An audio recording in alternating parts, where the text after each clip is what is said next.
Hi there. I want to progress our lesson on how to engage the core. So last week, we worked on how to engage the transverse abdominis. We did that through inhaling and exhaling to really scoop the belly. So now, once you feel like you've mastered that, let's put it into action. We're going to try some exercises. You're not going to see a lot of movement as I'm demonstrating it, but I'll talk you through it. So let's go ahead and lay down on our backs. Okay, and again, I'm just getting a comfortable position with my heels. My back is in a good neutral position, meaning there's maybe a little bit of an arch in my low back. And I'm just going to lay my hands on my pelvis. Okay, so to begin, I'm going to engage my transverse abdominis. Inhale, exhale, scoop. Okay, so I've scooped my belly. I'm not generating any movement at my ribs or my pelvis or my spine. I'm going to maintain that scoop, and then I'm going to allow my right knee to rotate open, all the while keeping my pelvis from moving. And then I'm going to bring it back into the center position, and then I'm going to go out to the left side. My goal, while I hate to use this word of perfection or be doing this perfectly, I really do want you to try to do this without any motion at the pelvis. So if that means making the motion really small, do it that way. If you have to move slow, do it that way. But what I don't want to see is that the pelvis is moving at all as my knees are rotating open. Pelvis stays level. The knees are the only things opening and closing. Okay? That's number one. That's a pretty basic one. Number two is also pretty basic. I'm going to exhale, set my abs, and then I'm going to lift a heel. And then I'm going to put it back down. Reset, exhale, set the abs, lift the other heel. Again, the progression on this is pretty slow. For some people, this is really challenging, and they find that they arch their back the second that heel comes up off the ground. I'm kind of exaggerating that. I'm feeling a lot of movement in my pelvis as I'm demonstrating it incorrectly. I want to pull the abs in and then generate this just tiny little bit of movement with the heel lift.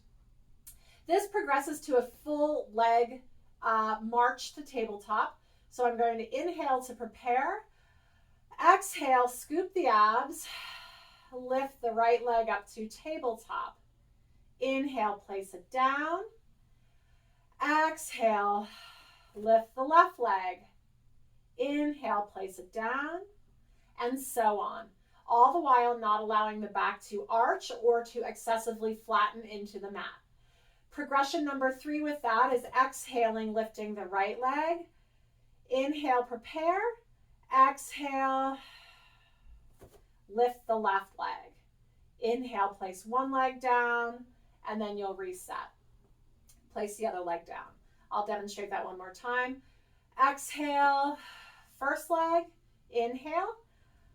Exhale, second leg. Good. And then one leg down at a time, not allowing the back to arch or move.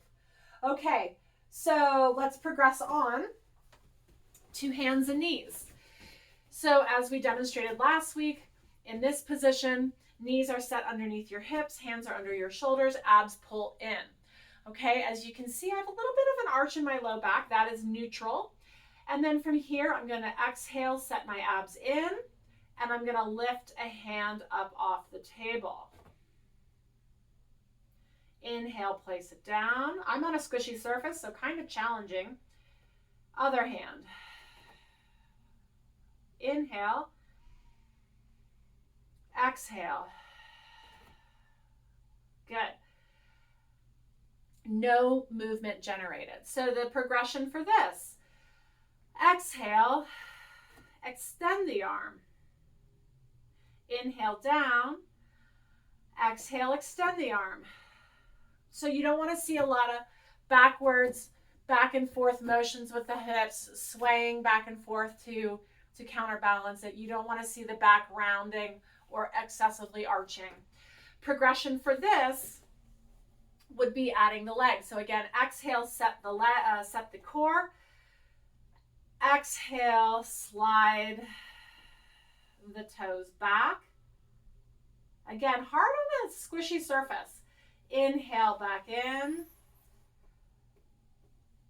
Exhale, other leg. I'm kind of sticking to my vinyl, so a little hard to demonstrate up here on this surface. But the idea is that I'm not generating any motion through my back or my pelvis. I'm not rocking my weight side to side.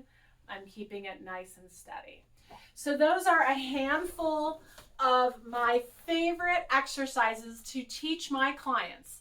They might seem really easy and basic. If you can spend some time getting the foundation of these exercises that your core is turning on when you need them in that very subtle 10 to 20% way, then the world is your oyster. You can start doing more involved and complex and challenging core exercises without fear of hurting your back because you're compensating.